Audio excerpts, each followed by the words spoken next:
could do your intro. No, oh, do you want to just continue talking? It's fine. I didn't know. That was just. What's up, everybody? It is Rick Micheals from MTV's Wild Now and a whole bunch of other stuff because I'm successful now. But it's not about that. It's about eating while broke with my host over here, Coline, and we're doing something real broke. I'm talking about broke. I'm talking about South Side of Chicago broke. We're doing Spam tacos. And a lot of people don't even know what Spam is. It's actually something that you can get at the 99-cent store. It's 99-cent store meat. And it's delicious. I've actually never eaten Spam. Well, welcome to the Spam Club. So I didn't even know how to get it out of the can, everybody. So I'm really looking meat is a go-to because it's saved. You can keep it in your bag. You can do a lot with it. Is it real meat though? It is real meat. Like.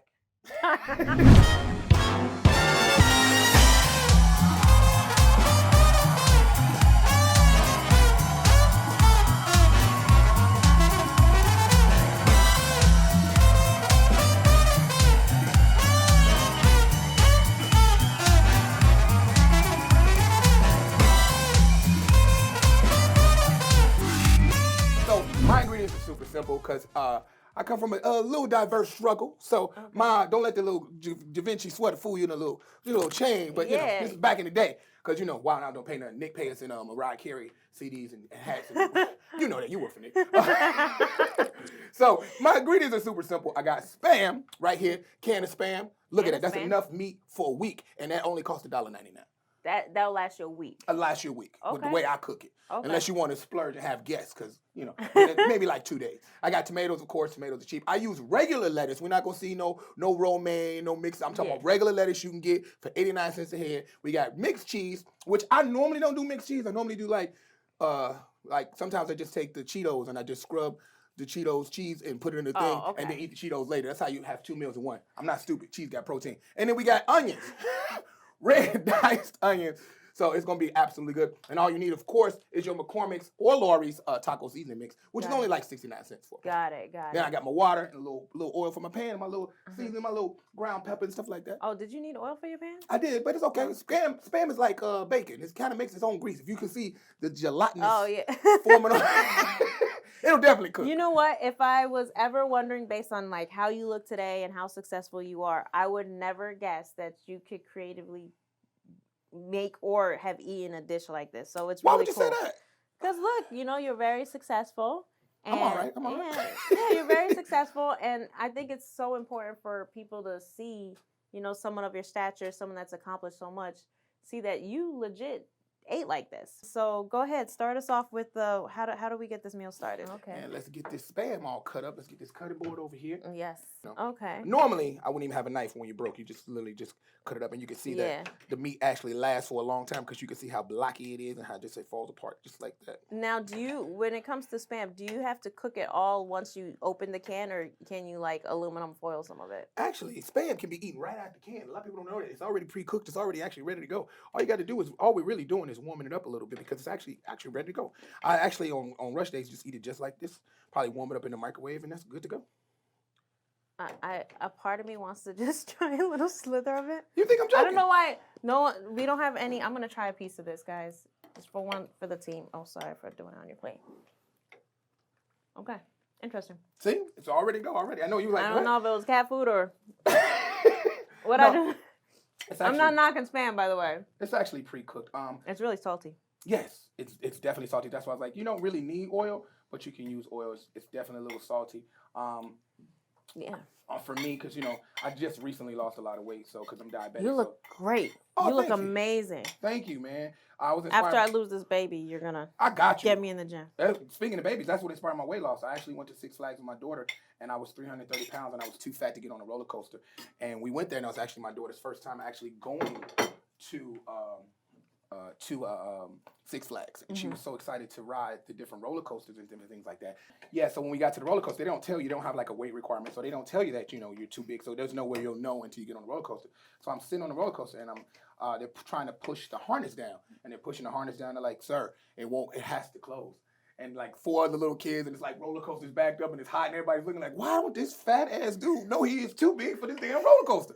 And so they're pushing it down, the management comes, and they don't call you a fat ass, they just look at you, and they give you that white face, and they go, sir, it has to close. And then right then and there, it was so embarrassing, I had to get off the thing, they had to let everybody else's harness up, and then my daughter rode the roller coaster by herself, and then my daughter's so resilient.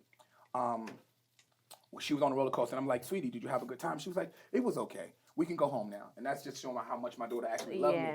And she actually was like, let's go home, because she was embarrassed for me. So God is so good. They have this thing at Six Flags where you go down these steps, and it's like this little thing where it's like a picture booth where they take pictures of you, and they show how much fun you're having. So when I look at the picture booth, my daughter's like, yeah! I was like, why'd you lie to me? You had fun. And she was like, Dad, I did. It's so much fun. It's everything I thought it would be. But you're such fat, and no one told you to eat Twinkies late at night. And I'm so embarrassed. So I spent the entire time at the amusement park just pretty much getting in the cotton candy line and stuff like that. So that inspired me so much. And I promised my daughter that at the before the season, then we go back. And that happened in June. And in August, I went back. I lost 67 pounds. And I got on every single roller coaster. And I just kept my journey going from there on. That's amazing. So it sounds like you're an amazing dad. But let's talk about how you got your start. I actually started doing comedy when I was a little kid around Chicago. So we used to have this thing called the Comedy Click. And we used to have this thing that Bernie Mac used to host called the Cotton Club. I was actually 13 years old when I first started doing comedy. Wow. And where were your parents during this whole thing? I'm always curious. I'm about to get into it. All right. My parents are still together. So they've been married for I want to say 43 years. Wow. Yeah, amazing. 43 years. And they've been cheating on each other for 42 years. So my dad's girlfriend is the actually person that got me into comedy.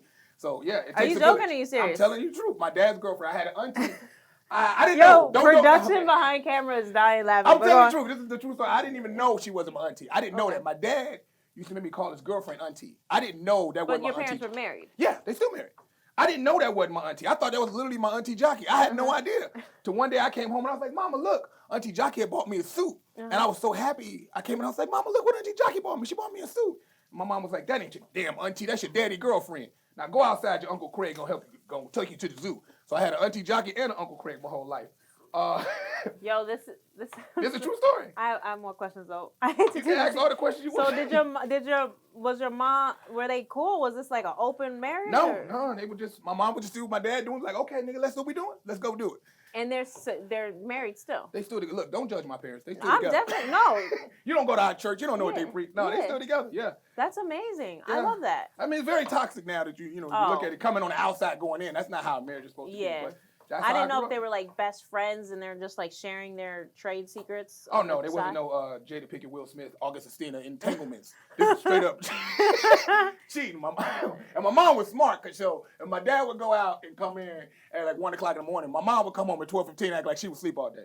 So I was keeping both their secrets. All right, now it helps for a good allowance. I'll tell you that much. Yeah, but wow, yo, no wonder you're a comedian. No, but so she used to take me around to the comedy clubs, and because she was, frequent them, and she would take me around, and she would be like, "Oh, okay, cool." And then my mom found out I was going to comedy clubs to put a stop to it. So then once my mom put a stop to it, I stopped doing comedy altogether. I couldn't go out anymore because she was actually my connect for the whole thing. So once that stopped, I went and finished up high school and everything. And I remember because I was going back into it. Now that I'm out of high school, I just graduated. I got a job doing construction, and then my mom was like, I came home and my mom was like, you gotta leave. She kicked me out. Literally, I'd just been working a week and she's like, you can't stay here because you're not going to college. And I was like, what? Well, at least let me get my paycheck so I can find a place to go or do something. She was like, no, all my stuff was sitting on the porch and she was like, you gotta go. Oh, wow. And is your mom Jamaican? My mom is from the South. My mom is the Popeyes lady. That's what my mom, she is from Shreveport. We're like, we gotta get the hell out of my house. You can't stay here. Yeah. So then I ended up going to college, graduating because I have no other choice. So, and then after I got to college, I pursued my career fully. I met Dave Chappelle at a comedy club in Ohio, in Yellow Springs, Ohio, with Dayton, Ohio. And I saw him, and he's like, if you ever want to find out if you're funny or not, go to New York. So I literally got off the Greyhound bus maybe like 2 weeks later after my friend Jermaine got locked up, and he's like, this is what you're supposed to do. And I never looked back. I stayed on the streets of New York, homeless for about a year, eating out of trash cans and all that stuff. And the hard part was I had a daughter at the time. Well, I didn't know I had a daughter. My mama called me. She was like, some girl called here with a picture of a baby that looked just like yours. So I was like, that ain't my baby. She was like, well, the baby got your eyes. I was like, Mama, those ain't really my eyes. Those are the eyes of niggas that my baby mama like. So that just happened to be similar. So it was such a weird thing meeting my daughter because she was already 2 years old and I met her. But how old were you then? I was 24. I was okay. 23 when I So went you're homeless in New York. You get this phone call. You're daddy. I'm a daddy. Yes, I go home. I get on the Greyhound bus. I go home. I see this little girl and I'm like, you know, because you don't know if it's yours, so you don't want to pick her up first, so you just like this. So I'm looking at her like this. I'm just examining her. But yeah, she's been my daughter, and I ended up getting full custody of my daughter. And like maybe 4 months later, I took her to New York, and she was like in the streets homeless with me. And I would go to different hotels and get her milk in the morning, and we would You shower. guys were like the valleys. pursuit of happiness.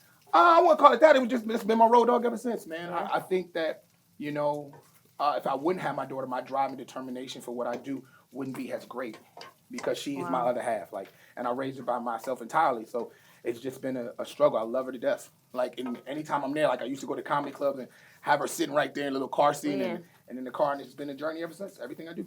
Wow, that's amazing. So you were a single dad while pursuing your dreams. Correct.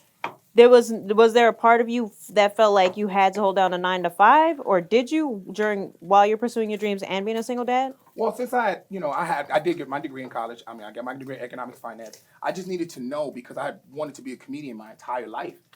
Since I was a little kid and I saw Def Comedy Jam, I just knew that this is what I was supposed to do.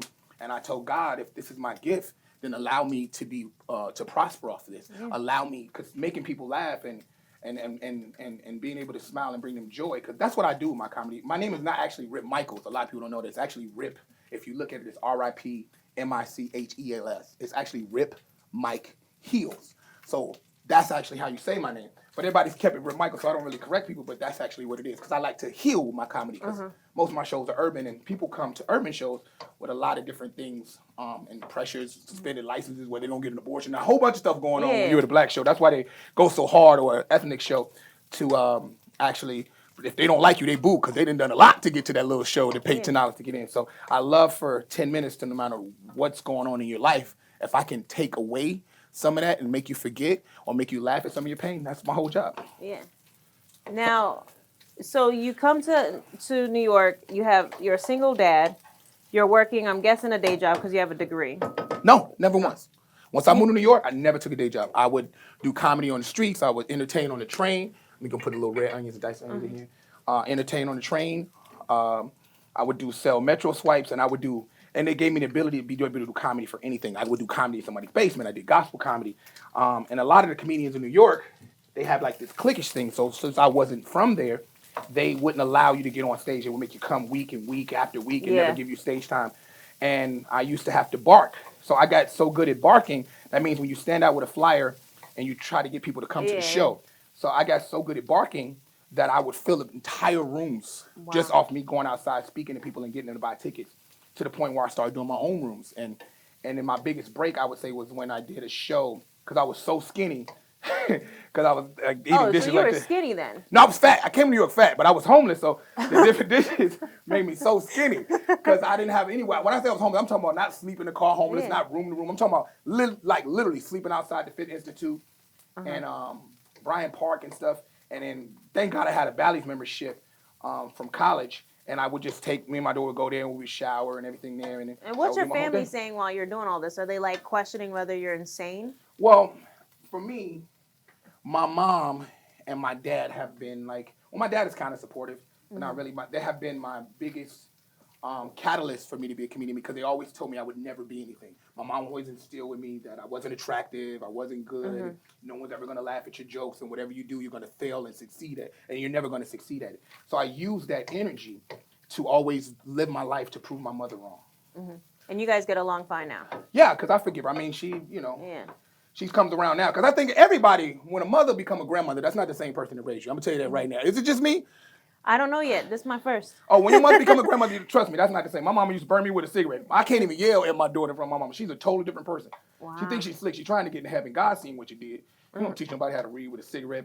But yeah, we're super cool now. Now when I do TV shows and stuff, she calls me from time to time, like, I'm very proud of you. You said you would do it and you did, regardless of how I made you feel.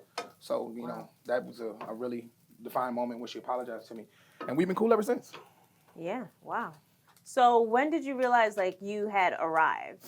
I still don't think I arrived. I think the entire time I've been doing comedy, because from that, my first television appearance was, big shout out to Christina Milian and her mom. They put me on a show. She had a show at the time called wannabes, and I was so skinny. I actually was the same size as Ja Rule, and that was my first appearance. And I was so funny on that. She allowed me to do warm up for her show and all the rest of her shows, and then she offered me a So, role. oh, you were warming up. Yeah. And then after I did the show, I won the contest. It was like a show where you get to become the artist. So 3 people compete to be an artist, and at the end, you get to make a music video if you're good enough to be the artist. And we did that, and then that turned actually into me being warm up, and then she put me in the movie Love Don't Cost a Thing, and that's why I met Nick. And I should have moved out here, but being a dad, I couldn't participate when Wild 'N Out first came out, so I couldn't do the things that most people could do because my whole career has been being a dad and making sure my daughter had everything she needed. So it's a lot of opportunities I had to pass up. So yeah. Now, while you're in New York doing this, are you actually making money doing stand up? So what I started doing instantaneously when I realized I was good as a bar, because I started producing my own shows, to the point where I ran New York, and I can confidently say I ran it. I had more rooms than any comedian in New York. So what I did was, because the clubs wouldn't put me on, I used that same negative energy as a catalyst. So what I would do was go around to like little bars and restaurants, and I would allow them to like, hey, let me do comedy here. You don't have to pay me. I'll bring an audience. I'll do the show. Brilliant. Yeah. So but you would let them keep the money, or you would have like the bar and the liquor, and I would just take off what I brung in. Wow. So I got so good at that. I would do comedy. I had 3 different rooms a night. So I started from comedians not putting me on to employing pretty much all the comedians in New York. I had the largest run in New York, so people would have to call me, and in a week you would make $2,000 off me just because you would do every single room. It got to the point where I was doing so many rooms, I would bring up the feature and leave and go to another room and host that one, and come back and close it out and go to another one. And then when my friend Rashid died, a great comedian, he played Uncle Dope on Bad Boys of Comedy, so funny. When he died, his family ended up asking me to host his rooms, because when he died, he was really good. He had like maybe, I want to say 5 rooms. And then when he passed away, they were trying to host it. And I remember one night I was there, and they were like, everyone's bombing. No one's doing really well. If you can bring the crowd back and kill it, I'll give you an extra $100. So I did that. And then I did like a couple other times that happened. And next thing I know, I had his rooms on top of my rooms. Wow. So I ended up having like 21 rooms in a month to do comedy in New York. And I would take the proceeds of half the money I got and give it to his family. A lot of comedians don't know that, because they were like, well, rip it. So I was like, no, I make sure his family kept half the money. I used to take half of whatever I got and give it to his brother-in-law and his kids, because when he died, he left 3 kids. Wow. And so now it makes sense to me, because when I see on stage talent like yourself, you're funny, you're charismatic, sometimes I'm always like, is the talent really the entrepreneur, the driving force? Now, I'm familiar, and I've heard that you are the founder of the Wild 'N Out Tour. And that was like, what? Rip's the founder of the Wild 'N Out Tour, like creator of it. I'm like, that's like more of an entrepreneur, the skill set mixed with talent. So tell me, how'd you do that? Again, I would give all my accomplishments to my daughter. Everything, I never tried to. I'm just now trying to be a star, or I'm just now trying to actually get my name out. So when you ask me the question, did I arrive? I've never put energy in that. My whole thought process being the funniest person I could possibly be. Continuing to have, if you ever watch any of my shows, I keep that crowd laughing and running and having a great time. That's the type of energy I've always brought to it. So the catalyst for me doing the Wild 'N Out Tour was I was working with Nick on his special Stand Up Don't Shoot, and we were going around opening up clubs. And I've written for a lot of comedians. I wrote Anthony Anderson's special. I wrote Brandon T. Jackson's special. Did you write Nick's? I wrote with Nick. Oh, okay. I try to get y'all. Go on. You wrote with Nick? I wrote with Nick, because Nick always, Nick. Which one? Because there's some of Nick's stand-ups that were very kind of where I was like, oh, okay, Nick. The last one, Stand Up Don't Shoot. Okay. And I'm writing on this new talk show. He has a daytime talk show as well. So when we're doing this, we're actually, funny story, because it actually happened in Los Angeles. We're in Los Angeles, and we just leave the Ontario Improv. And we're sitting at the Ontario Improv, and we go, he's like, I'm going to go and see Cat. Do you want to go? So I hop in the car with Nick, and he goes, and he's watching Cat, and Nick is standing there with like a look on his face. I'm like, Nick, what are you, like, like someone's watching like Michael Jordan play. Yeah. And then Nick goes, I'm like, yo, I always wish I could sell out arenas. Yeah. And I go, what? I was like, you Nick Cannon, you put Cat Williams on. Of course you could sell out arenas. He's like, nah, man, I've never been able to do that. He's like, that's one of my dreams, to be able to do that. And I was like, Nick, you put me on your show, and you've done so much for me and changed my life. You kept me on it. When I tell you Nick keeps me on the show, because I do some wild stuff, from pulling wigs off, throwing powder. Every day I'm almost fired. I remember when I first threw powder, the whole cast was like, fire him. And Nick was like, that's the best thing ever, because I always looked at Wild 'N Out as being a character, and I always wanted to be the wildest character, because that's who I am, like the wild guy that you never know what's going to do. Mr. Did I go too far? And so when he said that, I was like, Nick, I turned to Nick and I go, I'll do that for you. Because I'd already had a following. I'd already been doing my April Fool's Comedy Jam, selling out arenas across the country on my own. So then I was like, I'll do that for you. So I took the Wild 'N Out tour, and it's funny because Nick was like, well, how are we going to do this? How is it going to go? And everything like this. Until he thought I was joking. So I was like, give me 6 months, and we'll be doing nothing but arenas. And so I'll go ahead and book this little small show to get it off his foot. And it was one of the hardest things I ever promoted, because people didn't know what it was. Yeah. It wasn't like it was a comedy show. People were just like, it comes on TV. It's going to be with tables with it. I don't want a ticket for this. I was 100% confused how you guys were going to do it. Yeah, so everybody, when I used to promote it, it was so hard to promote because I couldn't get the concept of people wanting to buy a ticket to see it. So then I structured it where I was like, I'm going to put artists on it. I'm going to do this. So I took it to this place called Amazura in New York. It was a small little 1,500-seater place. And I tried it out there. And I remember going to Nick and said, man, give me a date. And you know Nick. He was like, yeah, whatever, sure. And so then we're in the hotel. It was like, Nick, we have a show in 3 weeks. And he's like, what? In 3 weeks, I'm in Chicago. I was like, you told me we could do the Wild 'N Out thing. And you know, Nick, of course, why would he believe that I will start doing dates? And so then I was like, no. He did it, right? No, Nick was like, listen, Rip, I'm making X amount of dollars in Chicago. And I was like, look, whatever you're making in Chicago, I promise you as a man, I will give you that. Because you gave me the date. And Nick goes, what? Nick goes, okay, are you serious? And I was like, yes, whatever it is, I promise you will not leave. You will not walk in the building without all your money. And so Nick goes, and you know Nick gives you that face, was like, all right, like, this is your chance. You can either make yourself or kill yourself. But now, did you know you were going to be able to do that for sure? I had no doubt.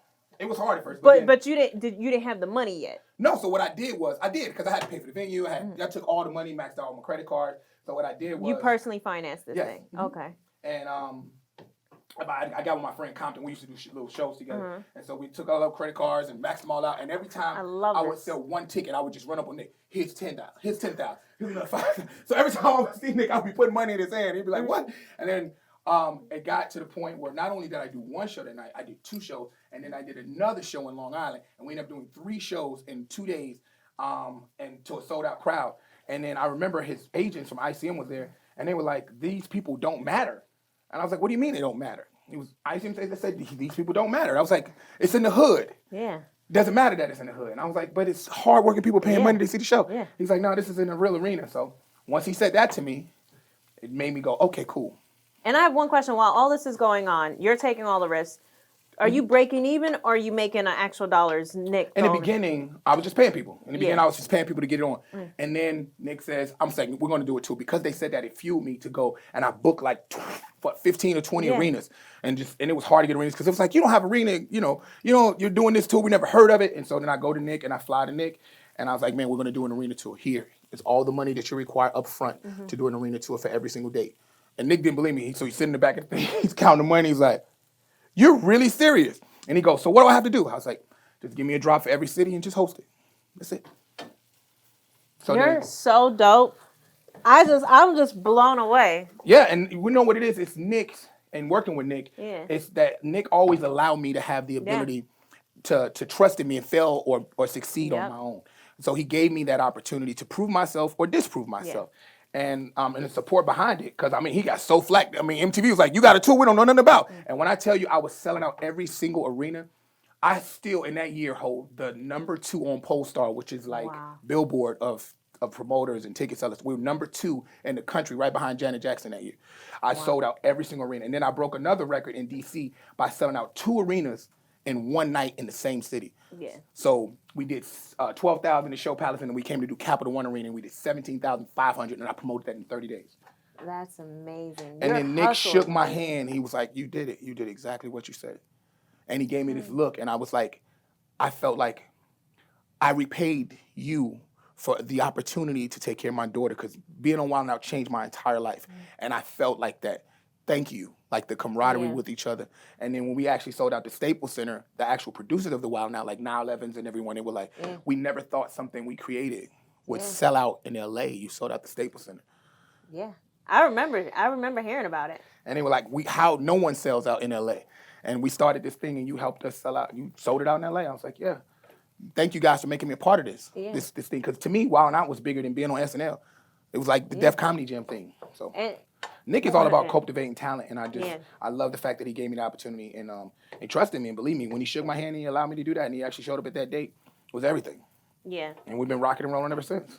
By the way, we got to do, maybe I'll come out to your restaurant. We got to do a follow-up on you. Just, you know. Well, awesome. You see my restaurant on my show, Urban Eats and Treats. I got my own little show on NBC. Big shout out to NBC, Peacock, and so many different things where, you know, I get to do the same thing. I pay back all my friends. Like I put all the people I've worked with over the years and helped, like Jacquees and Cardi B and so many different people that I've inspired and helped over the years. Like I've known Cardi since she was just the dancer and the clubs I used to host. And to see her do her thing and, you know, I remember when I used to try to get Cardi on Wild 'N Out, they were like, no, we don't like her brand. We don't like her image. Oh, I love and her. She blew up. And they were like, can you get Cardi? I was like, oh, she said no. And you got to understand how hard it was for me to get on Wild 'N Out. I did warm-up for Wild 'N Out for 3 years. 3 years, killing the warm-up to the point where they would turn the cameras and they would bank my audience applause and laughter and put it on the television show because I would do warm-up so strong. And because I would always use that as an audition tape to me to let them know how funny I was. And I did all that just to get an audition. So it was a big deal to actually finally get on the show. It was amazing, and it's changed my entire life. Like from and you worked 3 years for that. Yeah, 3 years of warm-up. So what advice do you give to someone that's coming up, knowing everything that you've done to get to where you're at?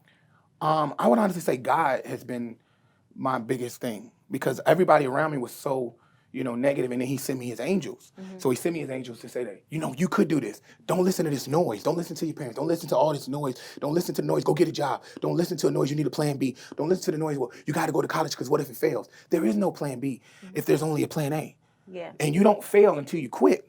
Yeah. So whatever your level of success is, don't determine it by someone else's because your story is going to be your story. Yeah. It's not, I can't have the Kevin Hart story. I don't have the Nick Cannon story. I don't have the Brandon T. Jackson story. I didn't step on stage when I'm 16 and someone says, let's put him in every single movie. Yeah. So I would tell people to stay resilient, and there's so many ways to do it.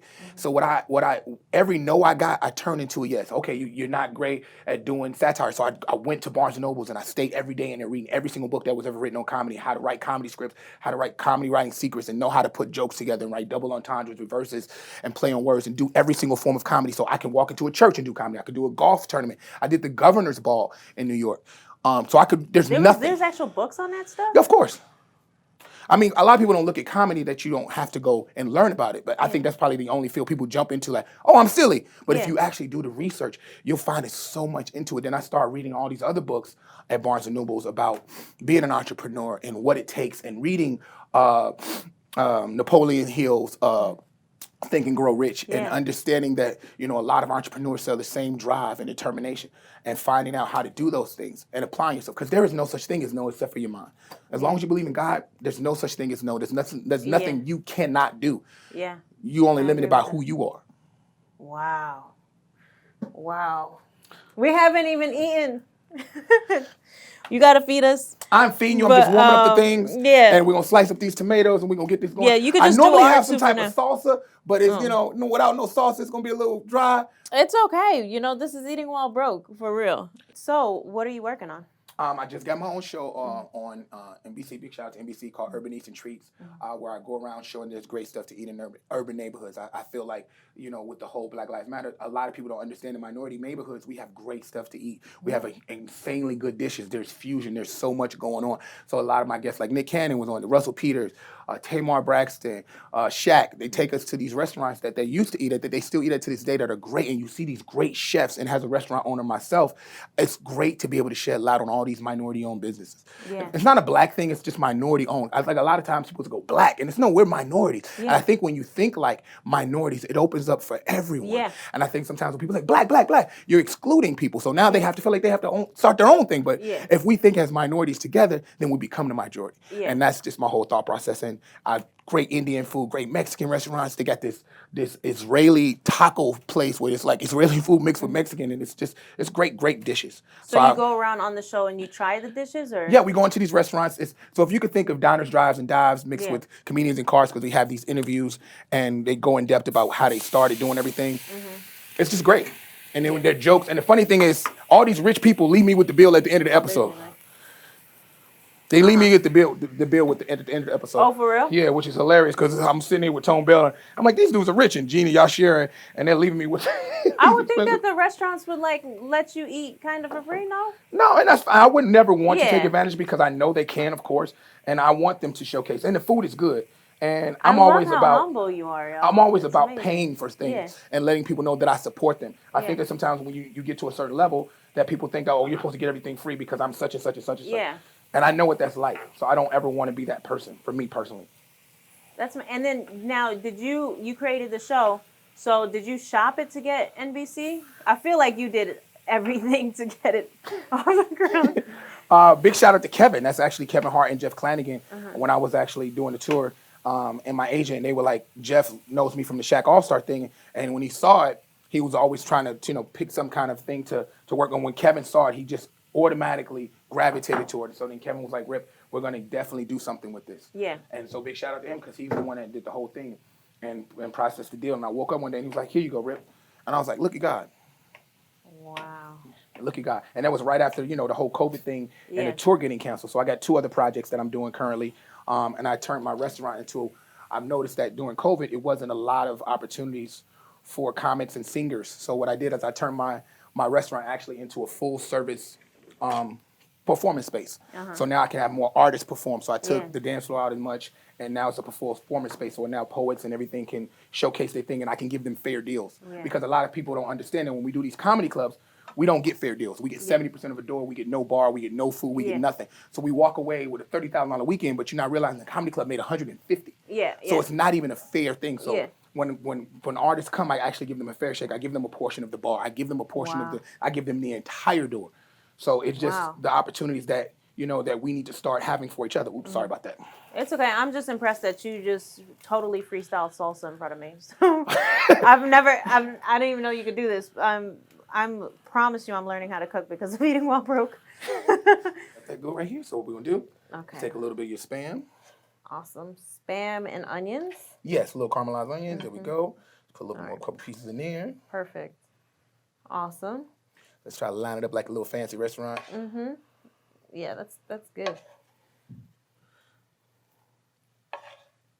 Then I like to me personally, I like the cheese to kind of be on top. But again, it's your preference. Oh yeah, because it's like it melts, right? Yeah. A lot of people like the cheese on top to give you that cold effect, but I actually like my cheese right on top of my meat. I'm a little weird like that, but Can I put the cheese on? Yes, go ahead. Put your cheese put your cheese on top. I like to have the balance of cold, hot, cold, hot.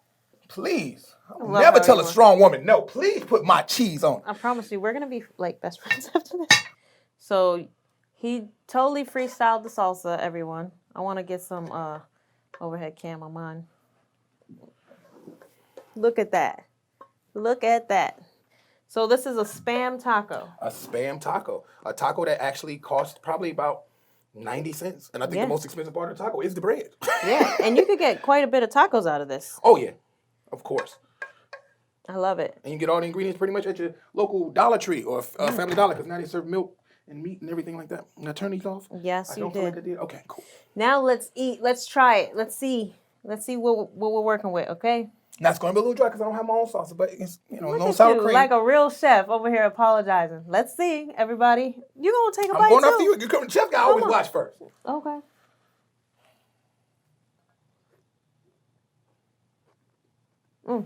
Good. Oh, thank you. Again, I don't have all my fixings. I didn't get the Spam. I gotta get another bite. Good.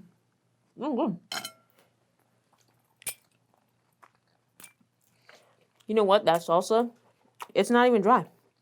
You were all worried. Yeah, I was a little worried. It's not. It's actually really good. Well, thank you. And you helped me cook it because you put the cheese on it. We made it together. It's an us thing. It's a us thing, but you did your thing. Well, thank you very much. I like how everyone definitely want to make sure you add the salsa bit that you did in the end, because I could see where it could have went dry. I just need a little bit more peppers. If I'd have had some jalapeno peppers to chop up in it, make it more pico de gallo, you would enjoy the taste. It'd be a little bit more spicy, This tastes great. Oh, thank you. It's great. Oh, we're missing some peppers and a little more stuff, but, For on a Eating budget. Well Broke, check out the book, check out the recipe. You'll definitely survive while pursuing your Again, dreams. this is only 90 cents. Yes. So thank you so much for coming out, feeding me. And the baby. And the baby. And the baby. I really enjoyed your time today, and I can't wait to link back up with you. Same here. I'm very proud of everything you're doing, and I know your daughter's inside like proud, jumping up for joy. So, Thank you. yes, and I she's gonna be appreciate just as beautiful as you. So that's gonna be amazing. Thank you so much. Well, and I'm not hitting on her because it's the Me Too movement. I was honestly giving a compliment. I feel like every guy's afraid now. Yeah, be like, yeah, you give a little bit. So thank you guys for listening. Check us out on the iHeartRadio app.